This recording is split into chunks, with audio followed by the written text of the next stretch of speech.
470 से ज्यादा हथियार रशिया के पास हैं। तो यानी कि अगर रशिया और ईरान ये दोनों एक साथ खड़े हो जाएं तो फिर आप एक तरीके से मान लीजिए कि फिर अगर अमेरिका का कोई दखल होता है तो वो जाहिर है कि विश्व युद्ध की ओर ही ले जाएगा, क्योंकि दोनों ही बड़े देश आमने सामने होंगे। लेकिन हां, एक जो सबसे महत्वपूर्ण जो सवाल है वो लोगों के जहन में है कि आखिर रशिया अभी तक खुल करके क्यों ईरान के साथ नहीं आ रहा है और इसके क्या कारण हैं। आज इसको थोड़ा और बेहतर तरीके से समझने की कोशिश करेंगे। एक बेहद खास मेहमान मेरे साथ इस बीच जुड़ चुके हैं, पहले उनका परिचय करवा देते हैं, उसके बाद आज की इस महत्वपूर्ण चर्चा को आगे बढ़ाएंगे। Wing commander retired Praful Bakshi ji हमारे साथ जुड़ रहे हैं रक्षा विशेषज्ञ के तौर पर। विंग कमांडर प्रफुल्ल बख्शी जी, बहुत स्वागत है आपका। प्रफुल्ल जी, आपसे मेरा यही सवाल है, चूंकि हम लोग लगातार देख रहे हैं जिस तरह की परिस्थितियां बनी हुई हैं इस समय ईरान के अंदर और जिस तरह का विरोध प्रदर्शन है, बार बार देख रहे हैं हम लोग कि रशिया की ओर से बयान भी दिया जा रहा है, कुछ तल्खियां भी लगातार हम लोग देख रहे हैं कि तल्ख लहजे में ईरान के समर्थन में रशिया कह तो जरूर रहा है लेकिन उस तरह से खुल करके नहीं दिख रहा है। क्या रूस खुल करके आपको लग रहा है कि अगर इस तरह की कोई स्थितियां और ज्यादा बिगड़ती हैं तो ईरान के साथ खड़ा होगा? कैसे इसको आप देखते हैं? थैंक यू वेरी मच अपने शो में बुलाने के लिए। ये डिस्कशन तो पहले भी हो चुका है कि रशिया और अमेरिका क्या कन्फ्रंटेशन में आएंगे।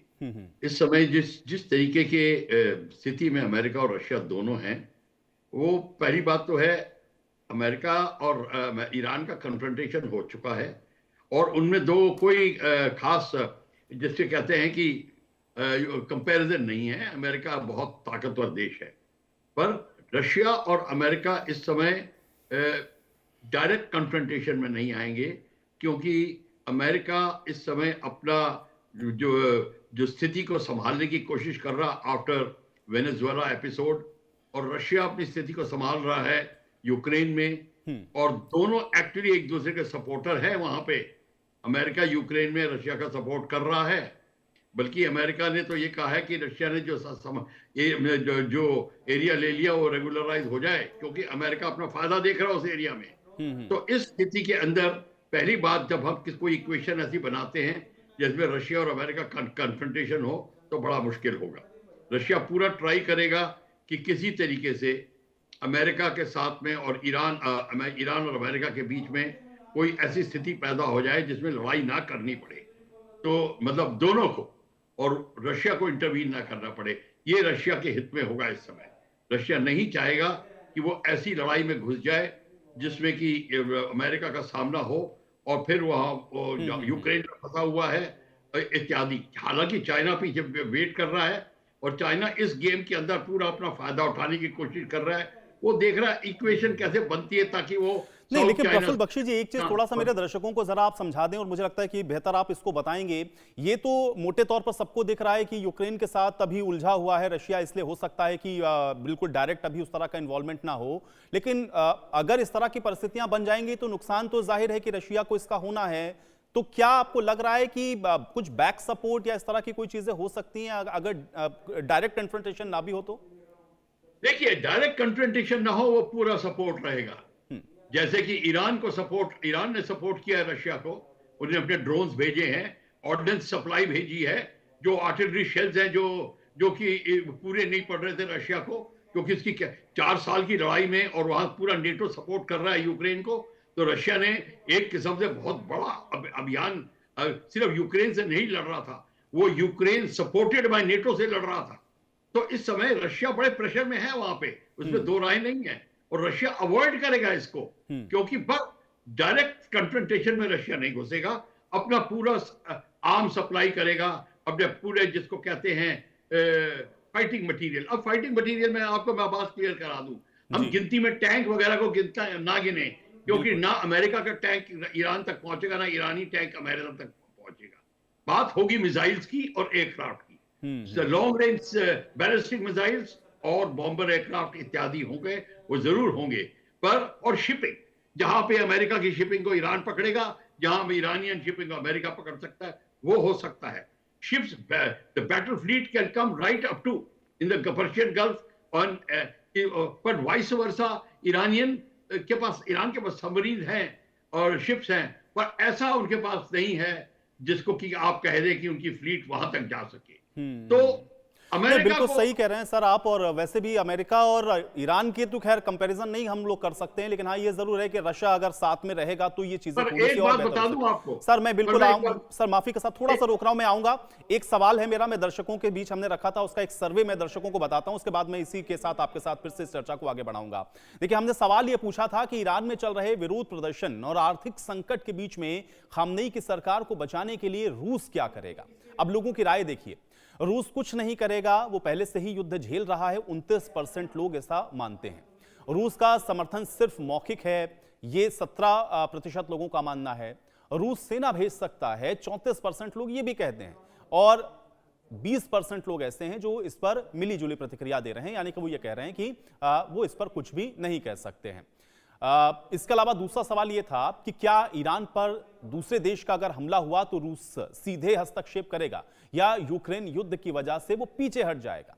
अब 48% लोग इस पर यह मानते हैं कि सीधा हस्तक्षेप पर रूस कर सकता है, 43% लोग ये भी मानते हैं कि रूस फिर पीछे हट जाएगा, और 9% लोग इसमें ऐसा हैं जो ये कह रहे हैं कि हम इस पर कुछ नहीं कह सकते हैं।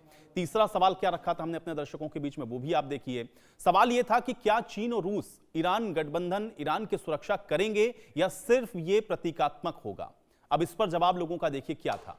ईरान की मदद करने की कोशिश जारी है, 46% लोग मानते हैं बिल्कुल नहीं, यानी कि 34% लोग का यह मानना है कि नहीं ऐसा बिल्कुल भी नहीं है, और कह नहीं सकते ये 20% लोग हैं जो ये बात कह रहे हैं।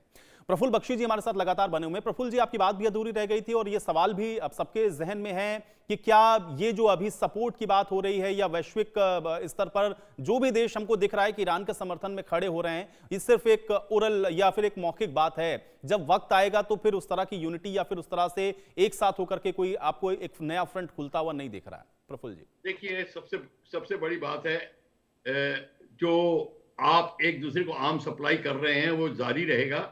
हालांकि उसके ऊपर भी ऑब्जेक्शन उठाई जा सकती है। अगर अमेरिका कहे कि जहां से अमेरिका की ईरान की सप्लाई आ रही है उस सोर्स को मैं अटैक करता हूं, तो वो बड़ा वैलिड होगा, पर वो करेगा नहीं। वैलिडिटी बता दी मैंने, वो करेगा नहीं। और दूसरी बात है, ग्राउंड फोर्सेस का तो इस्तेमाल ही नहीं होगा, क्योंकि ग्राउंड फोर्सेस कहीं भी नहीं लगेंगी। तो बात रहेगी एरियल बम्बार्डमेंट पे, सरफेस टू सरफेस मिसाइल पे, और लॉन्ग रेंज मिसाइल और long range aircraft aerial attack के ऊपर होगा। लॉन्ग रेंज एरियल अटैक में अमेरिका की बढ़त है।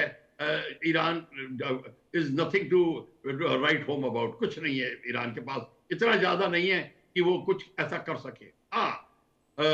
उसकी जैसे समरी बताई थी वो है, पर जो न्यूक्लियर वेपन्स को हम गिनती कर रहे हैं हमें नहीं करनी चाहिए, क्योंकि आप चाहे 10 मेगाटन बॉम्ब का इस्तेमाल करो चाहे 100 का करो, दोनों की क्षति होगी।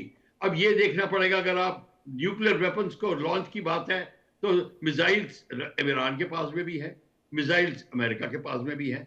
सिर्फ न्यूक्लियर वॉरहेड लगाना है।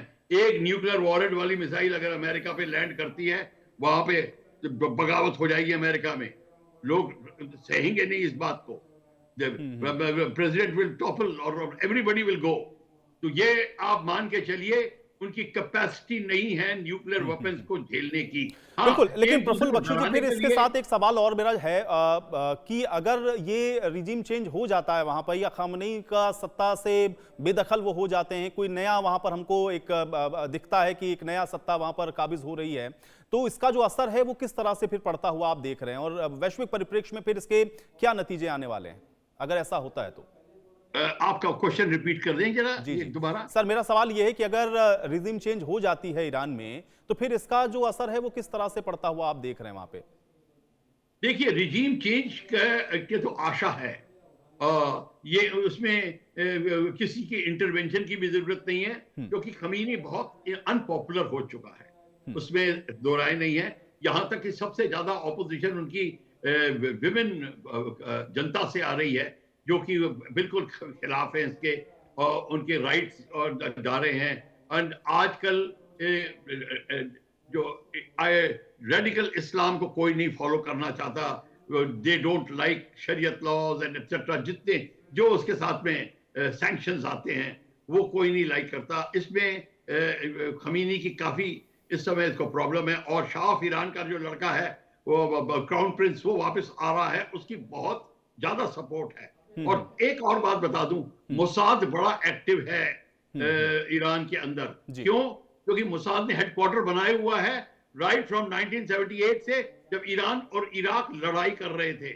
और मोसाद इस तरीके से घुस गया है, they are not Israelis, they are Iranis now who are under the pay of Iran. वो जो हैं वो बहुत, उन्होंने ही इजराइल को बहुत इंपॉर्टेंट इंफॉर्मेशन दी है, उन्होंने ही उनका काम करवाया है। तो मैं ये बता दूं कि ईरान को ये प्रॉब्लम आएगी। और बम्बार्डमेंट जब ईरान की शुरू होगी, अमेरिका अगर बम्बार्ड करता है, मेरे को डाउट है कि इस समय फिजिकली रशिया इंटरवीन करेगा, क्योंकि उन्होंने दोनों ने न्यूक्लियर डिफेंस पैक्ट साइन थोड़ी किया है एक दूसरे के साथ। ये दोस्त है, एक दूसरे के साथ जारी है, वो दूसरी बात है।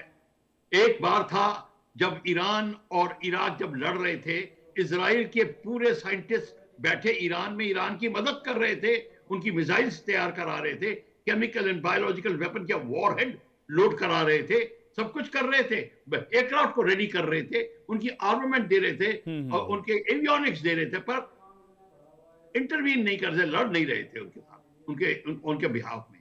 ये जरूर हो सकता है, रशियंस टेक्नोलॉजी रहेगी, एडवांस टेक्नोलॉजी रहेगी, बट उससे ज्यादा रशिया नहीं इंटरवीन करेगा। चलिए प्रफुल्ल जी, इसको थोड़ा सा और हम लोग और बेहतर तरीके से समझने की कोशिश करेंगे। सर्वे के कुछ और सवाल हैं, वो भी दर्शकों के बीच में रखते हैं, उस पर राय क्या है वो भी बताते हैं। देखिए, कुछ और सवाल थे जो हमने अपने दर्शकों के बीच में रखे।